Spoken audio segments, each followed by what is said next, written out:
Bienvenido. Vamos al siguiente punto. Este es el punto número 9. El punto número 9 referente a por qué creemos que la iglesia va a ser arrebatada antes de la gran tribulación. En el punto número 9 podemos decir que es la única postura que podría explicar la expectación del cualquier momento o cuando nadie lo espera. Por favor, tome en cuenta esto, ¿sí? Tome en cuenta esto porque va a ser muy importante para nosotros. Si nuestros hermanos que dicen que Cristo viene a la mitad de la gran tribulación o al final de la gran tribulación tienen razón, entonces tenemos un grave problema. Porque si el Señor, los dos testigos de Apocalipsis 11, por ejemplo, donde ya va terminando el periodo de la mitad de la gran tribulación, son tipos de la iglesia y allí es el arrebatamiento de la iglesia, usted tendría la fecha cuando el Señor viene. Solamente bastaría esperar que se firme el acuerdo de paz del gobierno del anticristo con los judíos y usted cuenta 1260 días, o sea, 42 meses, y usted sabe que ese día ya el Señor viene. Entonces usted sabría el día, lo que no sabría es la hora, pero sabría el día. Y la Biblia dice que el día y la hora nadie la sabe. Ahora digamos que sea al final de la gran tribulación. La gran tribulación termina con 7 años de tribulación. Cuando usted ve 7 años de tribulación, entonces usted está viendo 84 meses y usted está viendo exactamente 2520 días. Entonces usted sabría que a los 2520 días o a los 84 meses, entonces nuestro Señor Jesucristo vendría. Usted nada más tendría que estar esperándolo ese día. Entonces usted sabría el día, tal vez no la hora, repito, pero sabría el día. Cuando nos vamos a Mateo capítulo 24, versículo 36, voy a leerlo. Mateo 24, 36, dice: pero del día y la hora nadie sabe, escuche esto, ni aun los ángeles del cielo, sino solo mi Padre. Repito, pero del día y la hora nadie sabe, ni aun los ángeles del cielo, sino solo mi Padre. Si el Señor Jesús está diciendo, solo mi Padre lo sabe, y está diciendo el día y la hora ni los ángeles la saben, entonces, ¿cómo podríamos nosotros decir que es a la mitad de la gran tribulación, a los 1260 días? ¿O cómo podríamos nosotros entonces asegurar que la venida del Señor se va a dar a los 2520 días, o sea, a los 7 años, los 84 meses?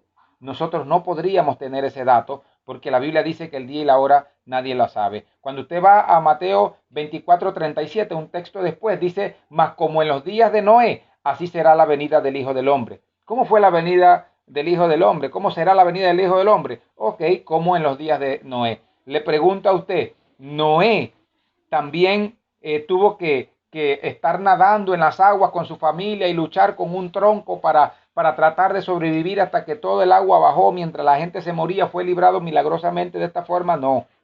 Cuando usted estudia Noé, Noé predicó. Y cuando Noé predicó y los moradores de la tierra no se convirtieron, el Señor le dijo: construye un arca. Ese arca es tipo de Cristo.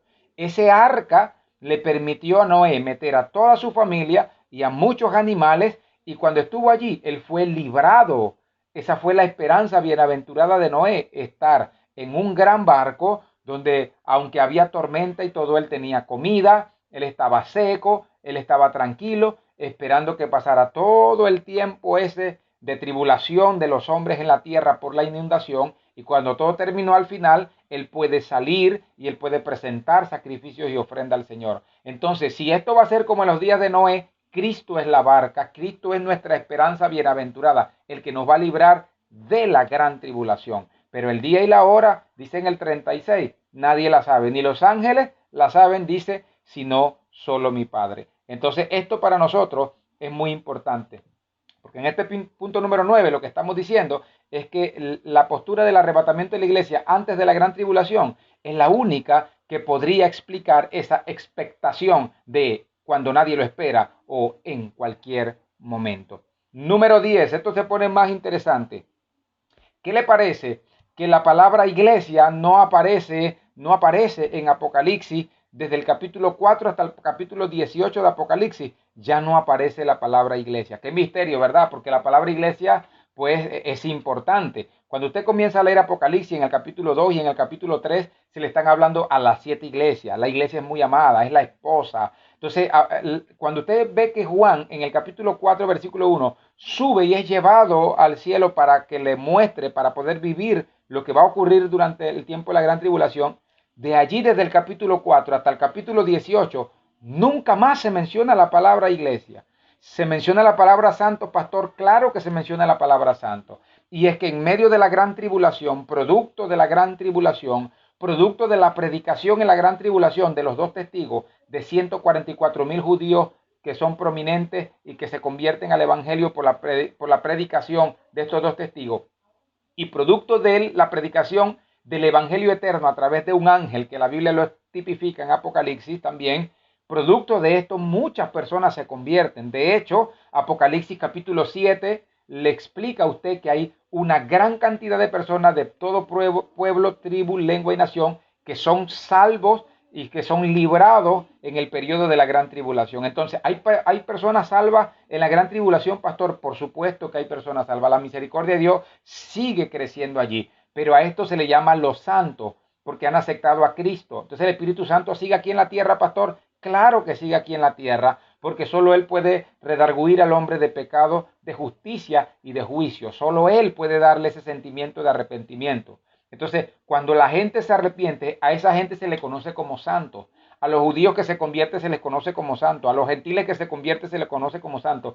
Pero desde el capítulo 4 hasta el capítulo 18 ya no se menciona la palabra iglesia. Cuando usted llega al capítulo 19, se habla de la iglesia nuevamente, pero ya no se le habla con la palabra iglesia, sino que se dice la esposa. A la esposa se le ha concedido que se vista de lino fino. Ahora se está hablando de un periodo distinto. Se está hablando de sinónimos de la iglesia. Pero cuando usted ve desde el capítulo 4 hasta el 18, no se menciona la palabra iglesia. Eso es un misterio que hay que resolver y hay que buscar. ¿Por qué no aparece la palabra iglesia desde el capítulo 4 hasta el capítulo 18, pastor? Sencillamente a nuestra consideración teológica, porque la iglesia ya no está aquí. La iglesia está con nuestro Señor Jesucristo en el cielo. Vamos al número 11 rápidamente. El evangelio deja de ser confiado a la iglesia. Qué misterio, ¿no? El evangelio deja de ser confiado a la iglesia estos 7 años de gran tribulación. ¿A quién se le confió predicar el evangelio de Jesucristo? Fue a la iglesia, fue a usted que me está mirando en este momento. Fue a mí que se me dio la tarea. Vayan por todo el mundo, prediquen el evangelio a toda criatura. Pero inexplicablemente, en el periodo de gran tribulación, es precisamente los dos testigos que predican, 144,000 judíos, como ya dijimos, que van a predicar también.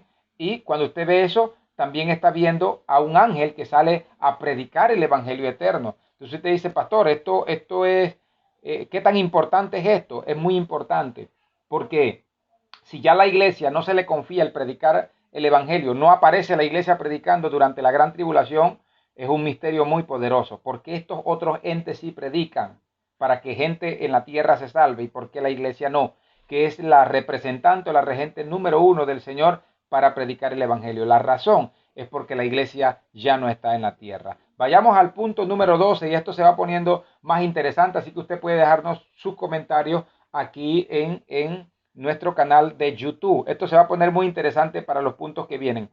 Cada vez se incrementa más las razones de por qué la iglesia pensamos va a ser arrebatada antes de la gran tribulación. En punto número 12 tenemos: Cristo no haría pasar su propio cuerpo por el juicio, ya que se estaría pasando él mismo por la ira del Padre. Es como si el Padre destinara a la esposa de su Hijo a juicio. ¡Wow! ¡Qué poderoso!, ¿no? Poderoso porque nosotros somos el cuerpo de Cristo. La iglesia es el cuerpo de Cristo. Y si la iglesia es representada no solo como el cuerpo de Cristo, sino como la esposa, imagínese, el Padre Dios está permitiendo que la esposa de su Hijo pase por la ira del Padre, por la ira de Dios. No es la ira de Satanás solamente, es la ira del Padre que cae sobre la esposa.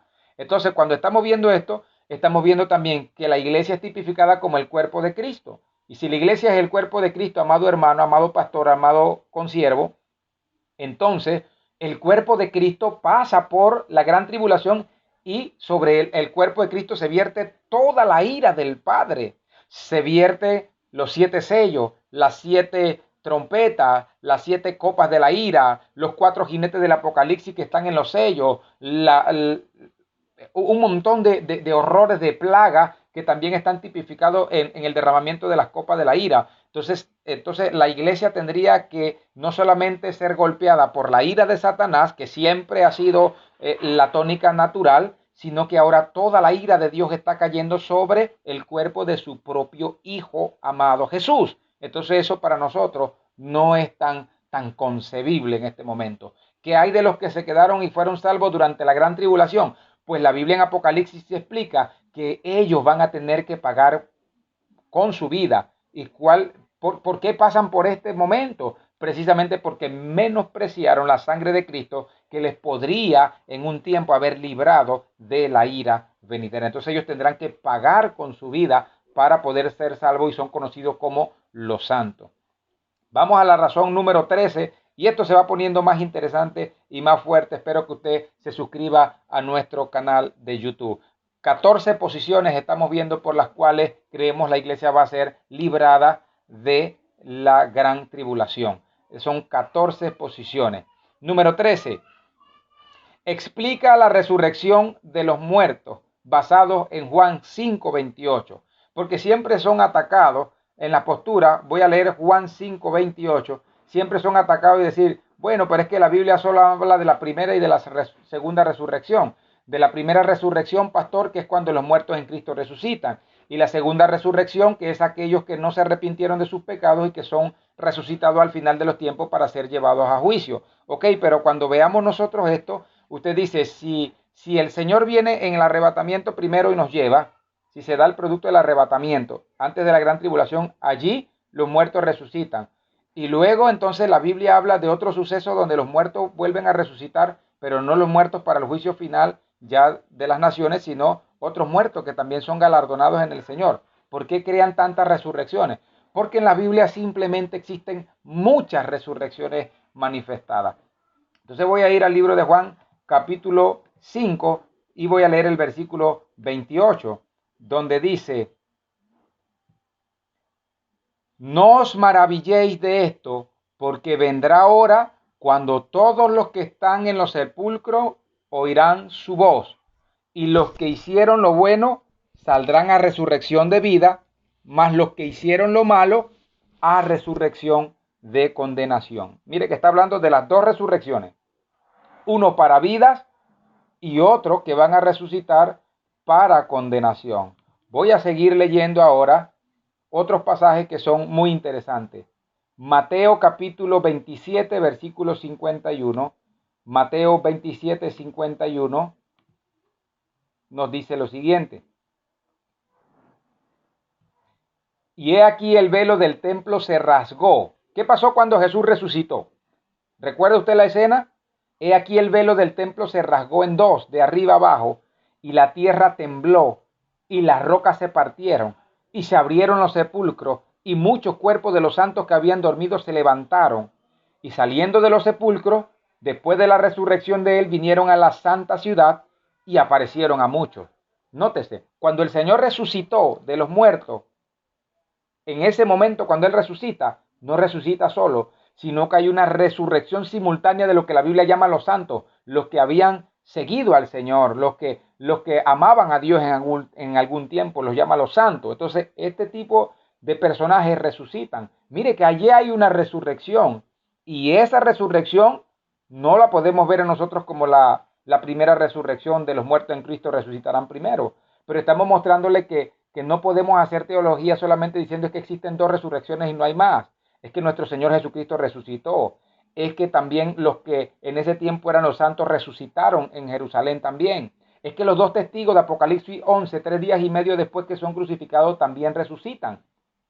Es que existen muchos eventos de resurrección que la Biblia está estableciendo. ¿Por qué no pensar que también en el arrebatamiento de la iglesia muchos de los muertos en Cristo, porque ahí dice los muertos en Cristo van a resucitar primero?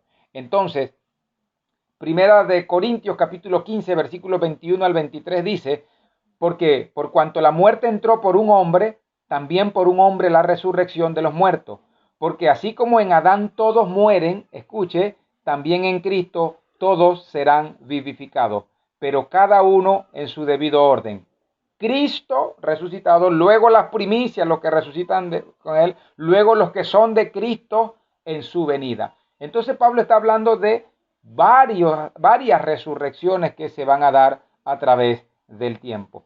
Y unos para ser galardonados y otros para juicios eternos. Entonces esto es importante también. Daniel 12:2 también habla de resurrecciones. Por ejemplo, el libro de Daniel lo hemos utilizado mucho. Yo voy a leer Daniel 12:2. Dice, y muchos de los que duermen en el polvo de la tierra serán despertados, uno para vida eterna y otros para vergüenza y confusión perpetua. Entonces, se permiten varias resurrecciones, pastor. En la Biblia ya hay demostración, aún durante la gran tribulación y antes de ella, de muchas resurrecciones. Voy a ir rápidamente entonces para finalizar, agradeciéndoles por esta oportunidad de llegar a sus casas, a sus trabajos, a sus lugares de donde estén viendo este video, al punto número 14. El punto número 14 por el que creemos que el arrebatamiento de la iglesia ocurrirá antes de la gran tribulación. Veámoslo. Jesús dijo de la iglesia, y este punto para mí es muy fuerte, y hemos ido en incremento, en fortaleza. Él dijo que las puertas del Hades no prevalecerían contra la iglesia. O sea, nada podrá destruir la iglesia, nada podrá vencer a la iglesia, en otras palabras. Aquí lo que habla es que las puertas del Hades, del infierno, las puertas de Satanás, el diablo, nunca va a poder vencer a la iglesia. Mateo capítulo 16, versículo 18, lo voy a leer. Mateo 16, 18.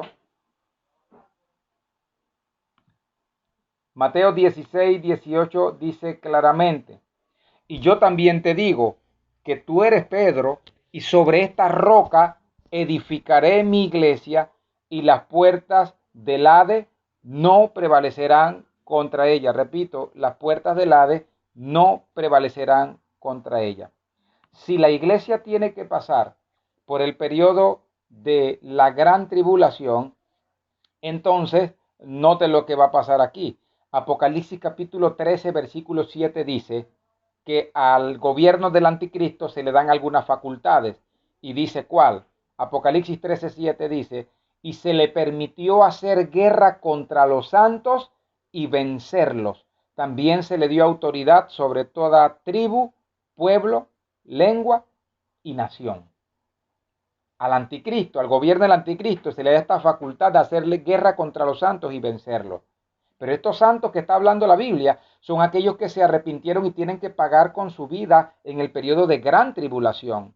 Mientras tanto, la iglesia como tal tiene una promesa eterna del Señor. Las puertas del Hades no prevalecerán contra ti. O sea, el enemigo, Satanás, el diablo, nunca podrá vencerte. Entonces, estamos viendo que aquí a Satanás se le da, en la figura del anticristo, se le da la facultad de vencerlos. Entonces, este no es la iglesia. Daniel 7:21 también está diciendo, y veía yo este cuerno que hacía guerra contra los santos y los vencía. Repito, Jesús dijo que las puertas del Hades no prevalecerían contra la iglesia, contra su iglesia. Pastor, pero han muerto muchos cristianos en la era. Hay muchos que han sido quemados, hay muchos que han sido maltratados por causa del evangelio. Claro que sí, pero la iglesia ha seguido en pie. La iglesia siempre ha seguido victoriosa. Nunca la iglesia en la tierra ha podido dejar de ser. O sea, la iglesia en la tierra, usted veía que mataban a alguna familia y se reproducían por millones, y eso quedaban allí muertos esperando el momento del llamado de nuestro Señor Jesucristo para ser recompensado. Entonces, la iglesia siempre se ha reproducido, ha crecido de cualquier circunstancia, en cualquier persecución. La iglesia ha sido perseguida, sí. ¿Ha pasado tribulación en la tierra la iglesia? Sí, pero nunca ha sido derrotada hasta nuestros días. Precisamente por eso estamos haciendo este video, porque seguimos como iglesia vivos y más fuertes que nunca. Pero en ese periodo a Satanás sí se le da la facultad de hacer guerra contra los santos y vencerlos. Nada podrá librar en ese tiempo a esos llamados santos. Morirán y pagarán con sus vidas, no podrán predicar el evangelio, no podrán reproducirse fácilmente porque van a ser vencidos, y allí lo está diciendo una y otra vez. Entonces, esto es muy importante para nosotros que lo tomemos en cuenta. Respetamos todas las posturas acerca del arrebatamiento de la iglesia, pero hemos dejado aquí 14 razones por las que nosotros pensamos que la iglesia del Señor Jesucristo no pasará por la gran tribulación, sino que será arrebatada de la gran tribulación. Quiero leer para ustedes algo que para mí es muy importante. Y voy a referirme inmediatamente a algunos de los sellos que para mí son importantes. Y en este sello voy a apoyar un poco más esta parte que acabo de mostrarles. Voy a ir a Apocalipsis, capítulo 6, y voy a leer Apocalipsis, capítulo 6, versículo 2, donde hay 4 jinetes que cabalgan sobre la tierra, simbólicos. Uno de ellos es el gobierno del anticristo. Apocalipsis 6:2 dice, y miré aquí un caballo blanco. El caballo era blanco, similar al del Señor, la imitación. Y el que lo montaba tenía un arco, y le fue dada una corona, y salió venciendo y para vencer. Ese es el gobierno del anticristo. Nuestro Señor Jesucristo no viene de esta forma con un arco, como tipología.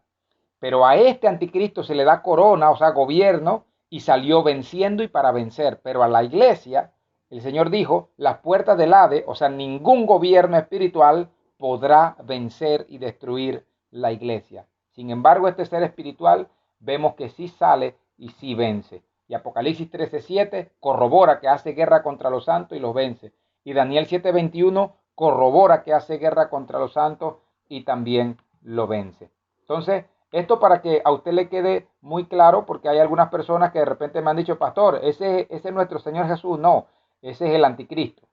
Nuestro Señor Jesús, aunque viene en un caballo, tipología de un caballo también blanco, está en el capítulo 19 y dice el versículo 11 de Apocalipsis 19:11, dice, entonces vi el cielo abierto y aquí un caballo blanco, igual también, y el que lo montaba se llamaba fiel y verdadero y con justicia juzga y pelea.